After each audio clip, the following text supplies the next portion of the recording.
This is going to sound crazy, but the longest relationship I've ever been in is a 2004 Honda, aka the Acura TSX, which is just a Honda in a fucking suit and tie. Now let's go back to the start of this story. My first car was a Scion TC 5-speed. Beautiful car, totaled it. I didn't know much about cars, but that was a good car.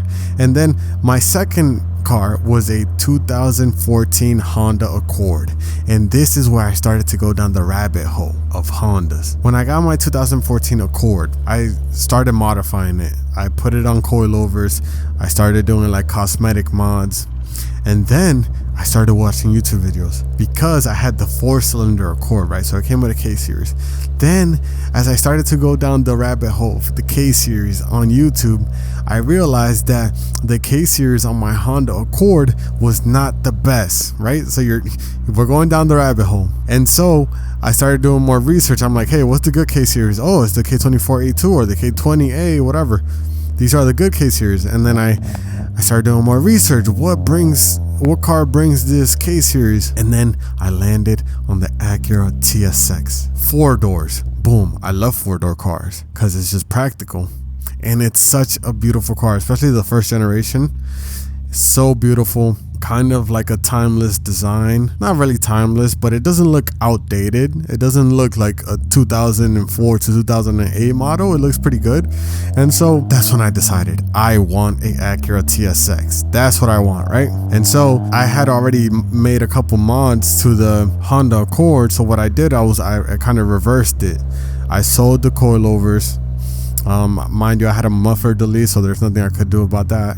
And then I just sold it to a dealership.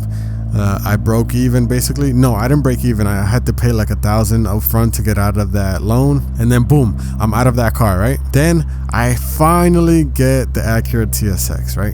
But it's an automatic. And so I didn't really mind it. I mean, it was a 5-speed automatic or something like that. Mind you, all my cars before that were manual. This was my first automatic car. And so I began modifying that car.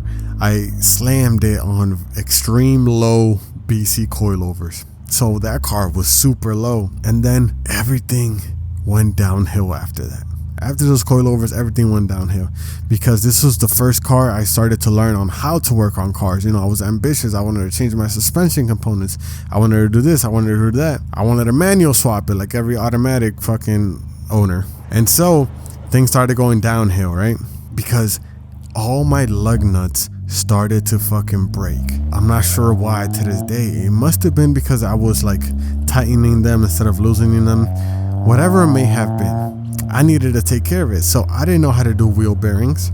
So I took it to my mechanic, and then those bills started to add up, right? And then out of nowhere, I'm $5,000 in debt. And for a 20-year-old, this feels like a lot. At least for me, it felt like a lot at the time. And then things just started going downhill after that. My ABS stopped working, right?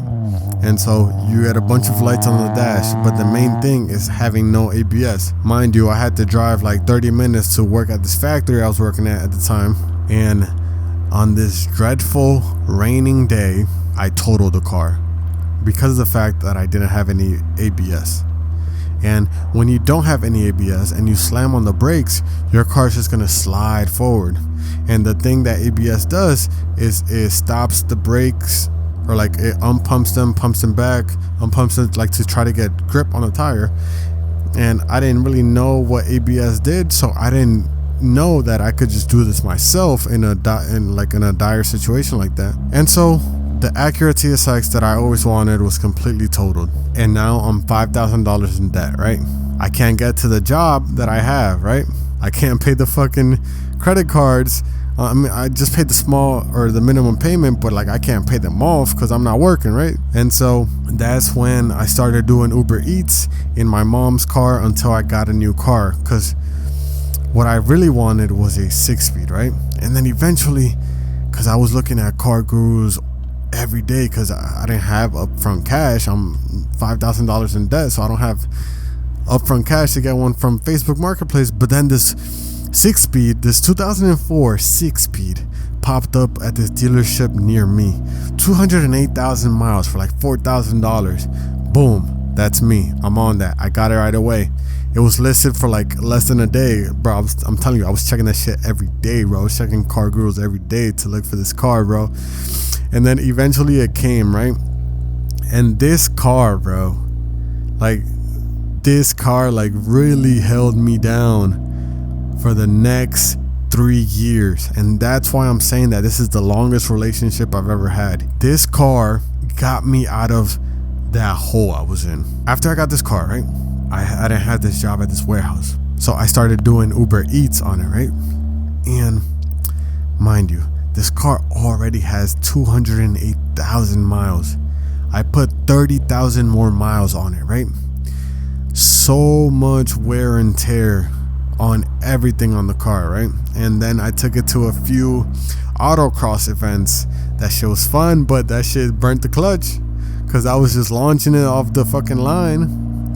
Because it's not a track, it's like a parking lot, so you have to launch it to get good times. And so I completely beat up this car. The suspension was all fucked up, this and that, and I was still $5,000 in debt. So what I decided is, hey, I'm gonna quit doing Uber Eats and I'm gonna start working at Walmart. I got this job at Walmart. I was putting minimal miles on the car. I just had to get from point A to point B. It was like a 10-minute drive. Even if the clutch was fucked up, even whatever, it's gonna get me there. And it got me there every fucking time. This car did not fucking miss, man. This car got me there every single time, bro. And slowly I started cracking at the debt, started paying that shit off. Boom, 100 there, 200 there. Just started putting all my paychecks to paying off these credit cards. And I had no money to put into the car just for basic maintenance. And then eventually, like a year of doing this, I was able to pay off my debt. And then that's when I started working on my car, making sure the suspension was good, making sure this was good. And because this car got me to my job, Walmart, I was able to pay off my debt and I was able to scale my business. At the time of being in Walmart, I was focusing on doing Amazon, bro, because I knew that there was something there. You know, it must have been like 3 years ago now that my girl broke up with me, right? And then I just decided to go crazy on the business aspect. I started to like obsess with making it because I never wanted to feel that incompetence ever again of not being able to like provide. Like at the time, my girl needed help financially, and I didn't want her, like, you know, I couldn't do anything. I literally couldn't do anything. So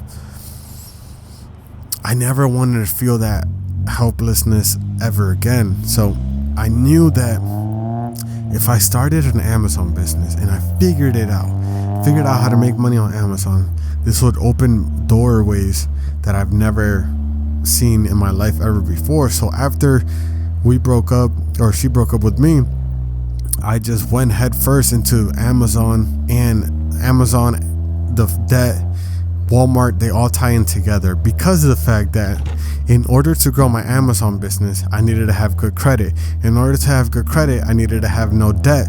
In order to have no debt, I needed to work at Walmart. In order to work at Walmart, I needed my car. I needed my little Honda to get me to my job. You see how this all ties in together? Then I started learning the Amazon business, this and that. I started making money on Amazon. And eventually I was able to quit my Walmart job, right? But I wouldn't have been able to get here if it wasn't for my fucking Honda, bro. If it wasn't for my little Acura TSX with it has like 250,000 miles now. And that shit's still going strong, bro. That shit's still going strong, bro. Like, I couldn't have done any of this without that little Honda, bro. Like, this car means something to me, bro. By far the longest relationship I've ever had. I've had this car for like, damn, three plus years for sure. And you know, it's just a blessing to have this car, bro. And it's a blessing to like, bro, like I remember being in this car, bro, just like, I've cried so many times in this car, bro. I've cried so many times in this car because it's like that frustration of wanting change and not seeing it, just, or like, you know, like change comes very slowly at times, and you know, that's frustrating, and like sometimes you just need to cry. And so I've cried so many times in my car, bro, and that car just always held me down, bro. And so, bro, I'll never sell this car. I remember promising to the car, like, hey, if you hold me down, I'll take you to the fucking track. I'll make you into a track demon, because like this car has so much track potential. I made a promise to this car, and I've taken it to the track. I still plan on making it a fucking animal. And so, you know, I couldn't have done this if it didn't hold me down, and it's still holding me down, bro. Like, God really blessed me with this 2004 Acura TSX, and you know, I'm gonna keep it forever, bro. Like, if I crash it, I'll fix it, bro. I'll fucking fix it, but I ain't throwing it out, bro. I am never getting rid of this car, bro.